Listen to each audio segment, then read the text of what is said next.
Welcome back to English 4.0, the radio show. Let's go!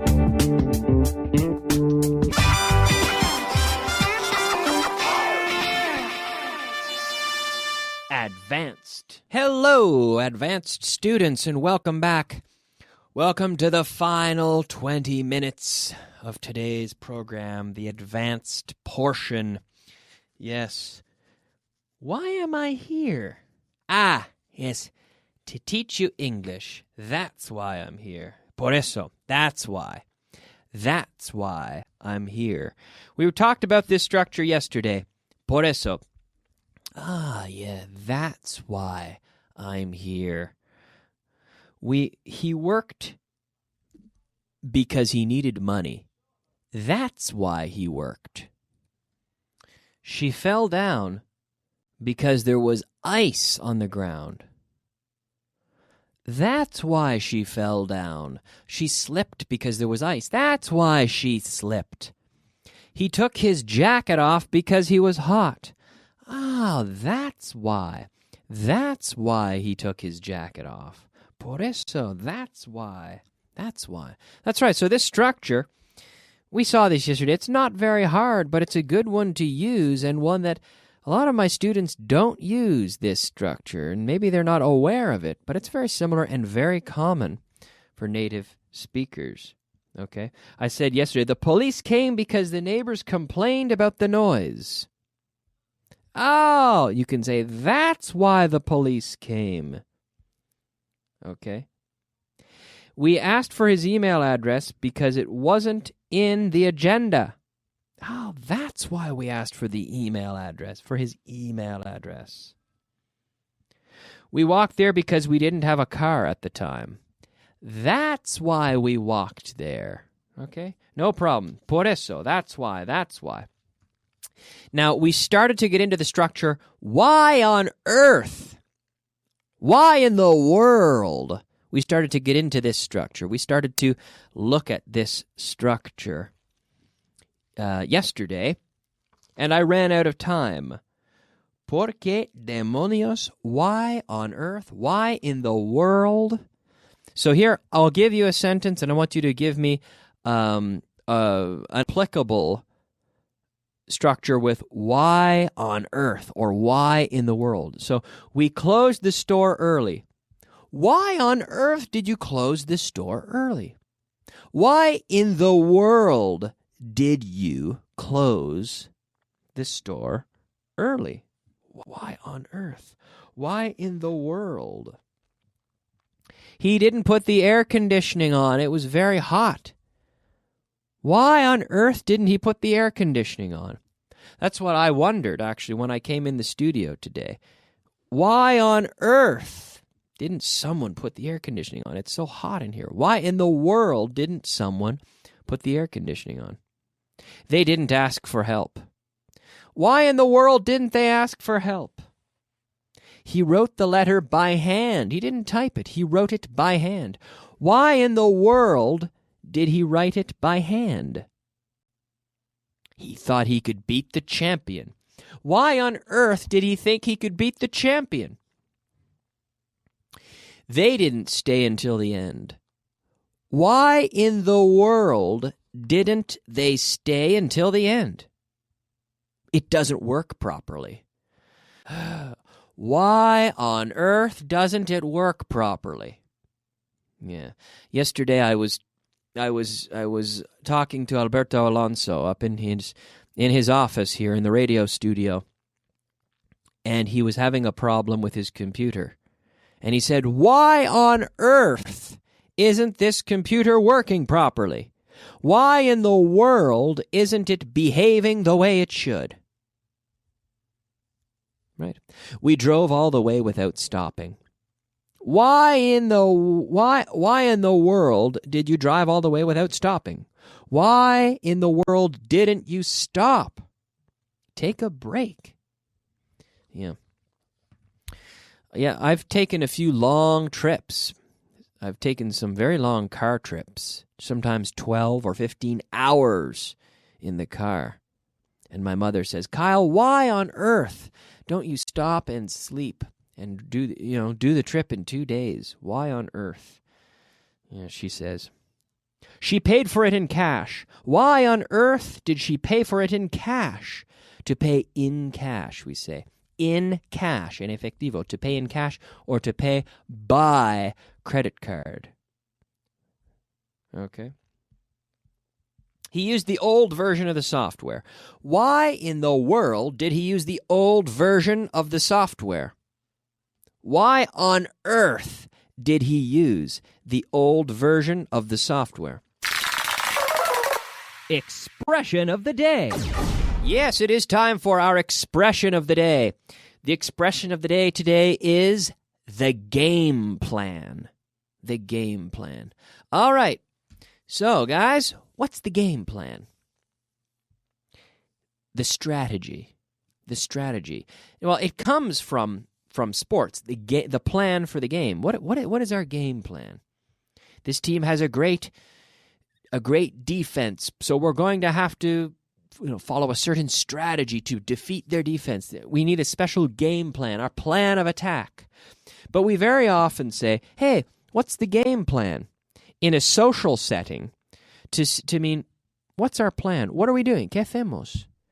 All right, what's the game plan? How are we going to do this? What's the game plan? What's our strategy? It comes from this idea of a almost a formal strategy, but it has been adapted as an idiom to mean sort of a what are we doing? ¿Qué hacemos? Hey, what's the game plan? So what are we doing? What are we going to go? Imagine we're having dinner. All right, what's the game plan for after dinner? Are we going to go and have a copa somewhere? Or what's the strategy? What's the plan? What's the game plan here? The game plan, we can say. All right. Would you mind if I talked about a little bit of grammar? Would you mind? No, Kyle, we wouldn't mind. That's why we're listening. Of course we wouldn't mind. Would you mind? Would you mind? ¿Te importaría si? Okay, now, in your guide, you have this explained, the grammar. But I want to talk about a common confusion that I hear as I teach English classes. And I've taught a lot of hours of English classes, and there is a difference, and there's an important difference, and it's often confused, I will say. The difference between would you mind and when we say, no, I wouldn't mind, or do you mind? And we can say, I don't mind. And the response, when we say, I don't mind if you smoke. There's a difference between this and saying, it doesn't matter. It doesn't matter, which is, me da igual. It doesn't matter essentially means that there's no difference, or there's no consequence really one way or the other. It doesn't matter if I use the blue microphone or the black microphone. The sound quality is the same. Today I'm using a blue microphone, but maybe tomorrow I'll use the black one. It doesn't matter. Da igual, it doesn't matter. But when I say but here we do not say I don't mind. I don't mind is the response for the question, would you mind if, or do you mind? Usually we use would. Would you mind? Te importaría? Would you mind if? So we're asking the question, basically saying, is it going to bother you, or will it bother you if we do something? So here, I'm thinking about smoking a cigarette, for example. Hey, I'm just to the technician, excuse me, would you mind if I smoke a cigarette? And he says, no, I wouldn't mind. Actually, he would mind because I can't smoke in the studio. But that's just an example. I don't smoke. Would you mind if I have a glass of water? Excuse me, my throat's dry. Would you mind if I take a sip of water? Just a moment, I'm going to take a sip of water, but first, would you mind? No, Kyle, we wouldn't mind. Okay, thank you. One moment. Better, okay. My throat feels much better now that I've taken a sip of water. Would you mind? So let me give you the answer, and I want you to ask me, would you mind if... Okay, so no, I wouldn't mind if you sat next to me. Ask me the question. Kyle, would you mind if I sat next to you? Very good. No, I wouldn't mind. Of course not. No, I wouldn't mind if we started early. Would you mind if we started early? Of course not. No, I wouldn't mind if you smoked a cigarette. Would you mind if I smoked a cigarette? Very good. No, I wouldn't mind if you borrowed my stapler. Would you mind if I borrowed your stapler? No, I wouldn't mind if you used my car. Kyle, would you mind if I used your car? No, I wouldn't mind if your sister came with us. Kyle, would you mind if my sister came with us? No, of course not. No, I wouldn't mind if we change seats. Kyle, would you mind if we change seats? No, I wouldn't mind if you opened the window. Kyle, would you mind if I opened the window? Would you mind if I opened the window? No, I wouldn't mind. Nope, not at all. I wouldn't mind at all. Kyle, my answer, no, I wouldn't mind if you brought your dog. And the question? Kyle, would you mind if I brought my dog? No, of course not. No, I wouldn't mind if they used my office for the meeting. Kyle, would you mind if we used your office for the meeting? I'm not going to be here. I don't mind. Use it if you want. I don't mind. I wouldn't mind. Right? We often say I don't mind as well. Do you mind? No, I don't mind. Would you mind? No, I wouldn't mind. What's important is we have to match the structure. Okay? Would you mind? No, I wouldn't. Do you mind? No, I don't. Okay, so here, do you mind when people smoke? No, I don't mind when people smoke. Would you mind if they smoked right now? No, I wouldn't mind if they smoked right now. Would you mind if they had a drink right now, a drink of water? No, I wouldn't mind if they had a drink of water. I wouldn't mind. Do you mind when people spill water on the table? Yes, I mind. I mind when people spill water on the table. It bothers me. Yes, I do. I don't like it at all. Okay, so this structure, would you mind? Would you mind? Would you mind? Would you mind if... Okay, very common structure. Pronunciation. What? Yes, I want to think about the pronunciation here. This is very important. Would. And we can practice the pronunciation by thinking of the Spanish word for egg. ¿Cómo? Yes, egg. How do you say egg in Spanish? Pues huevo. That's right. We have that w. And then we add ud. Would. I want you to practice that 10 times right now. Would.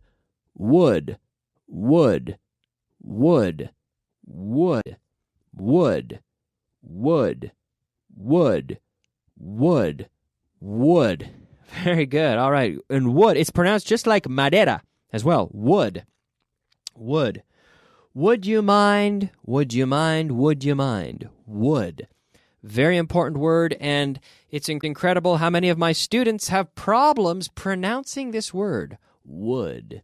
So you have to practice. Think of the huevo. Would. Okay? Practice. Practice makes perfect, okay? So think about the pronunciation. Vocabulary of the day. All right, yes, it is time for our vocabulary of the day. That's right, our 5 words of vocabulary. Here we have the word, 2 words, acostumbrado a. Very good one, important, used to, right, acostumbrado a. And with this structure, when we have a verb following it, we have the gerund, the ing.